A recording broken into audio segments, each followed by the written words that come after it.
তো গাইস আজকে চ্যালেঞ্জ হবে ব্ল্যাক ওয়াটার ভার্সেস এই মাম ওয়াটার, মানে নর্মাল পানি আর হচ্ছে এই দামি সাকুরা ব্ল্যাক ওয়াটার পানি। তো চলুন দেখা যাক কোনটা স্বাদ বেশি এবং কোনটা স্বাদ কম হয়। তো আমরা প্রথমেই খাবো হচ্ছে ব্ল্যাক ওয়াটার। তো এটা হচ্ছে সাকুরা ব্ল্যাক ওয়াটার, এটা হচ্ছে হাফ লিটার আছে, এটার দাম নিয়েছে হচ্ছে 135 টাকা। তো চলুন ট্রাই করা যাক। তো এই যে সেই ব্ল্যাক ওয়াটার, না কোনো গন্ধ নাই, না ঠিক আছে চলুন দেখি ট্রাই করা যাক।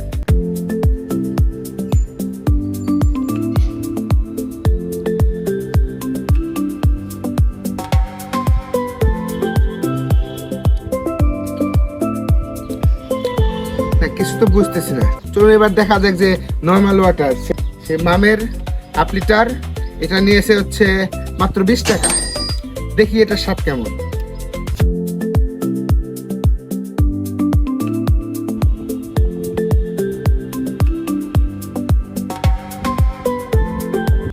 ব্ল্যাক ওয়াটারের থেকে নর্মাল ওয়াটারের স্বাদ একটু বেশি। এটা জানি কেমন একটু লাগতেছে, মানে মুখের ভিতর হালকা ঝাঁঝ ঝাঁঝ ফিল হতেছে, কিন্তু এটা 100 তো এটা ভাইরাল জন্য তাই ট্রাই করলাম, কিন্তু এটা তেমন স্বাদ লাগলো না। 20 টাকাটাই আমার কাছে সবচেয়ে বেশি স্বাদ লাগছে। তো এটা 100 আর এটার ভিতর আমি 100-র ভিতর দেবো হচ্ছে 70।